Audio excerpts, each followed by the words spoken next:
album 1989 is #1 in 88 countries right now. And she's not even 25 yet. Please welcome Taylor Swift.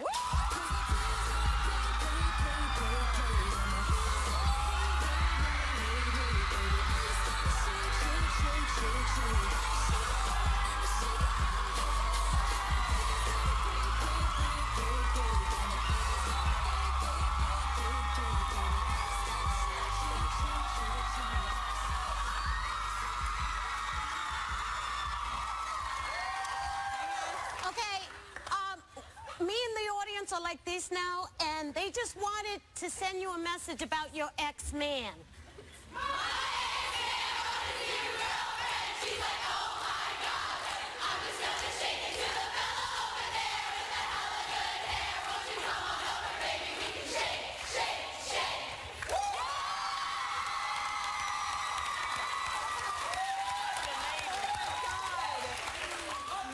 Look at all of, I am recognizing a lot of people. Wow.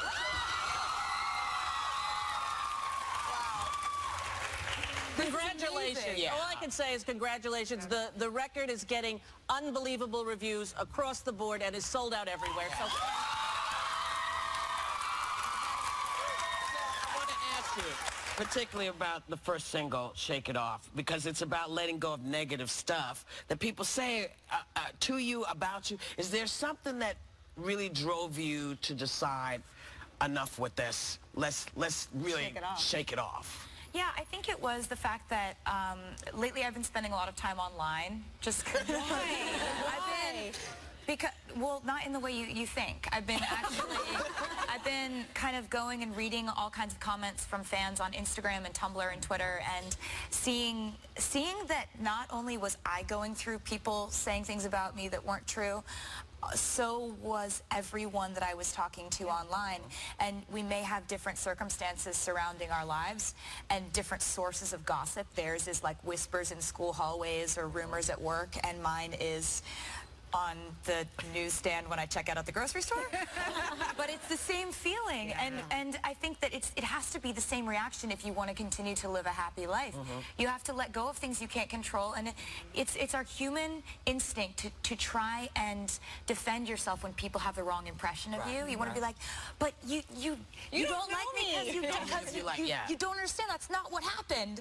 But you have to let go of that and just like get rid of it, because it's not yours anymore.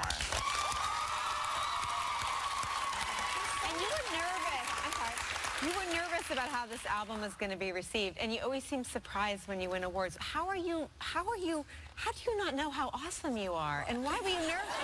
And why were you nervous about this album? Well, I wasn't necessarily nervous about this album. I think my label might have been a little nervous. But they'll never say it now. Right? Okay, that's this. But, you know, I think that I knew I wanted to change the way I did things creatively. I knew I wanted to keep people on their toes. I didn't want anyone to have their feelings hurt by me changing directions creatively, because that's never the intention. Of course.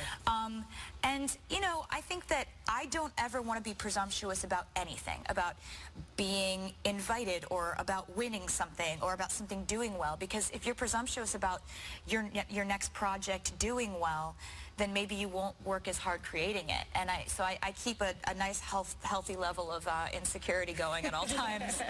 I understand that. You know what bothers me is that you write about breakups, you write about your life, and they criticize you for that, but other artists, male artists, do it all the time, and they never make music. Happy anniversary, by the way. Thank you, Polly. Awesome. Thank you. I completely agree with you, and it's interesting how feminism has come up in conversations so much more in the last year. It's amazing to see, because I was never really taught the definition of feminism when I was a little girl, and I wish I had been. It just wasn't really culturally much of a conversation. In the mass, you know, with the masses, yes. With like where I was living in my small town. So it's amazing to see people like Emma Watson and people who are providing It's a just really about equality. It's not male bashing. yes, and I love that there's an easy definition about yourself, because you, before you can do anything, you have to have a positive feel for who you are. No one completes you. You are already complete. Yeah. So that's what I love about you. You know, I said it earlier. One of the things I love about you is you march to your own drummer. And that, to me, is total freedom. Yeah. So I love it. I love it.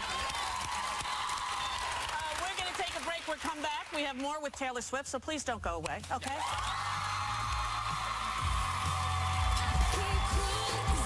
Taylor's telling you why being single doesn't mean she's alone.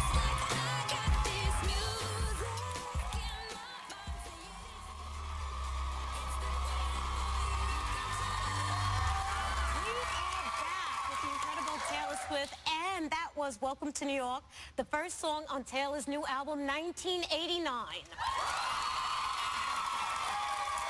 Now, speaking of New York, my hometown, you have recently moved here, and you said that it's been your lifelong dream. I love it here. You do? I love it so much, and I actually ended up writing a song called Welcome to New York about what it felt like to move here and how it just felt very much like endless possibilities, and it feels like being unique is celebrated here. And yes, the song Welcome to New York, I don't think I've told anybody this before, but the fans were wonderful enough to make it #1 on iTunes, and it's selling really, really well, which is good because I'm donating all of my proceeds to New York City Public Schools. Wow!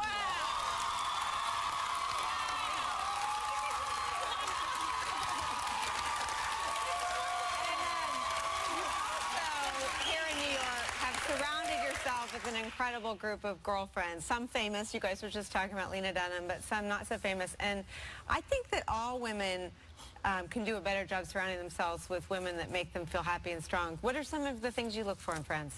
I look for people who really have their own passion in life.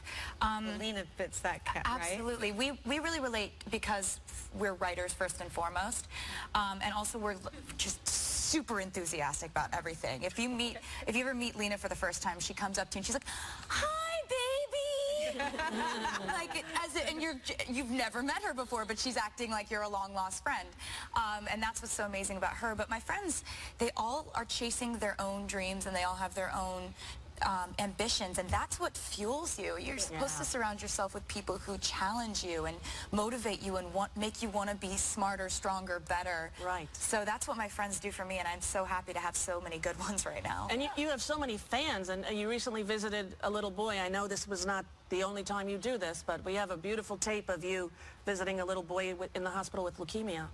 Take a look. I didn't know you'd come. You didn't know? Yeah. We wanted to surprise you. You did? Yeah. So this one goes like, we are never, ever, ever. Yeah. We are never, ever, ever. Getting back together. You go talk to your friends. Talk to me. I can't stop to me. Getting back together. Perfect. It's just beautiful. So beautiful. Oh my God, I miss him so much watching that. That was just like a few months ago, but I already just like wish I could go back. It looks like he would like that too. I didn't know you would come. Oh, I love you. So I'm going to ask you a dopey question about your cat. Somebody just alerted us to the fact that it's National Cat Day. National Cat Day today. Two. I have two cats. Two cats. How friendly are they? Well, It sounds so complicated. like there's two of them. The first one, that one's Meredith. Dr. Meredith Grey is her full name. And then that's Detective Olivia Benson. oh, that's so cute. So, yeah, the theme is strong women characters on my favorite TV shows. But the first one, Meredith, started out as a very friendly kitten, and then she became sort of an internet celebrity, and I think she kind of she changed a little. You got to watch for that. She just kind of sits around, and she's always giving me the side glance. She's always like, like, you know, like I don't matter anymore to her because she knows that she was like 2013's most popular celebrity cat. Right. Wow. Yeah. So then there's the new one who like has terrible balance and walks into walls and like falls asleep on you purring. So she's just like polar opposites. What is she? She's They're both Scottish Folds. Ah. Yeah. So. All right. Beautiful. They're beautiful. So happy Cat Day. Happy Cat Day, everybody. And you also just released a deluxe album that has some cool features. You want to tell us about that? And all Yeah, because so the 1989 deluxe album is at Target, and it has 3 extra songs that I'm obsessed with. I'm so happy that people get to hear them. And it also has these 3 songwriting voice memos from my cell phone on the deluxe On the CD. album. Yeah, so essentially what that is when I start out writing a song and it's just me sitting at the piano with my phone up here recording a voice memo of it, and me like making up half the lyrics because I only have the melody and half the lyrics. I wanted to show people that part of it because so many people ask questions about my songwriting, and I just wanted to show them like this is where it starts, and then you can listen to the album to see where it ended up. Oh, great. So it's like the before and after. And that's probably helpful for all those kids there who want to be songwriters and singers like you. I And there hope are so. millions of them. And they all love you. I want to thank you for coming. You have brought joy to this studio.